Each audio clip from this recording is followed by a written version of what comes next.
새로운 도약을 꿈꿉니다. 기사회생TV 김민수 변호사입니다. 대출금이나 카드값이 연체되면 하루가 멀다 하고 은행이나 카드사로부터 빚독촉 전화 옵니다. 이 독촉 전화 받기 싫어가지고 어떻게든 간에 연체 안 하려고 돌려막기 하시는 분들이 정말 많은데요. 그러다 보면 빚이 점점 늘어나서 어느 순간에는 막 눈덩이처럼 막 빚이 쌓이게 됩니다. 빚독촉이 힘들다고 전화를 그냥 안 받고 무시하는 분들도 계신데요. 계속해서 전화를 안 받고 대출금도 안 갚으면 빚쟁이들이 집이나 회사로까지 찾아올 수도 있어요. 그래서 제가 빚쟁이로부터 연락 올 때 어떻게 하면 되는지 그 대처법을 알려드리겠는데요. 오늘 말씀드리는 순서대로만 따라하면 더 이상 빚독촉 때문에 시달리는 일은 없을 겁니다.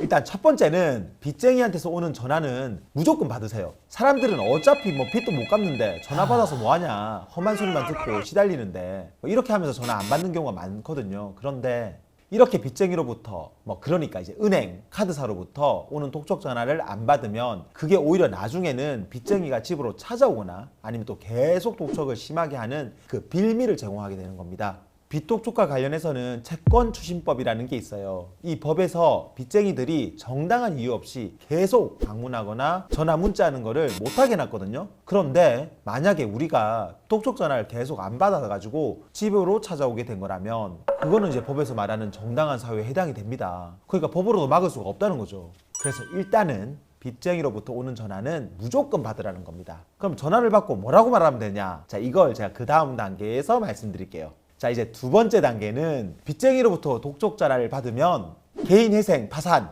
진행한다고 이야기하세요. 빚쟁이, 그러니까 채권자들은 우리가 회생 파산한다고 하면 본인들이 더 이상 독촉 전화를 할 수 없다는 걸 누구보다도 잘 알고 있어요. 여기서 회생 파산이라는 게 뭐냐? 제가 다른 영상에서도 몇 번 말씀을 드렸는데 개인 회생 파산은 법원에서 정한 대로 빚을 이제 갚거나 아니면 내가 가진 재산을 다 정리하고 나면 나머지 빚들은 싹 다 없애주는 제도입니다. 대부분의 채권자들은 우리가 회생이나 파산을 한다고 하면 법원 사건 번호를 알려달라고 합니다. 그런데 이제 회생파산 상담을 받고 나서도 이 사건 번호라는 게 나오기까지는 시간이 좀 걸려요. 필요한 서류를 다 준비해가지고 신청서 낼 때까지 보통 한 2-3주 정도 걸리기 때문에 그 전까지는 법원 사건 번호가 나오질 않아요. 그렇다고 신청서를 들어가기 전까지 계속해서 독촉을 받아야 되느냐? 그건 또 아닙니다. 그럼 어떻게 되는지를 그 다음 이어서 말씀을 드리겠습니다. 세 번째 단계입니다. 채권자, 그러니까 빚쟁이들이 법원 사건 번호 알려달라고 하면 사건을 맡긴 변호사 사무실 전화번호를 알려주세요. 그러면서 거기로 전화해서 사건 번호 물어보고 앞으로 나한테 전화하지 말라, 변호사 사무실로 이제 직접 전화하라, 이렇게 이야기하십시오. 그러면 대부분의 채권자들이 더 이상 빚독촉 전화를 안 합니다. 이게 왜 그러냐면 빚독촉과 관련해서는 채권추심법이라는 게 있다고 아까 말씀드렸죠. 이 채권추심법에서는 채무자 대리인 제도라는 게 있는데요. 이제 이게 뭐냐? 변호사가 이제 빚을 진 채무자들을 대신해서 빚쟁이들을 상대한다는 겁니다.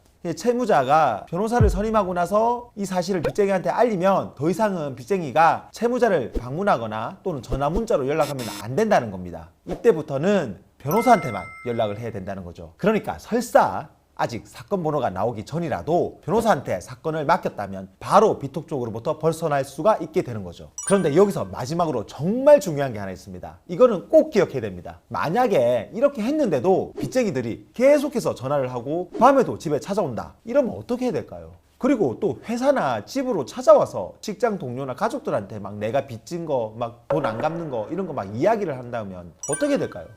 은행이나 카드사에서 직접 빚독촉을 할 때는 이런 경우가 거의 없어요. 그런데 신용정보회사 같은 추심업체나 아니면 은행 같은 데서 채권을 싸게 사가지고 받은 이제 대부업체 같은 데가 있습니다. 이런 데는 다른 곳보다 훨씬 더 세게 빚독촉이 들어오거든요. 그렇기 때문에 이런 일이 생길 수도 있습니다. 그런데 내가 연락도 잘 받고 변호사 선임했다고 이야기를 했는데도 막무가내로 막 나한테 전화를 하고 이러면 이거는 채권추심법 위반으로 형사처벌 대상이거든요.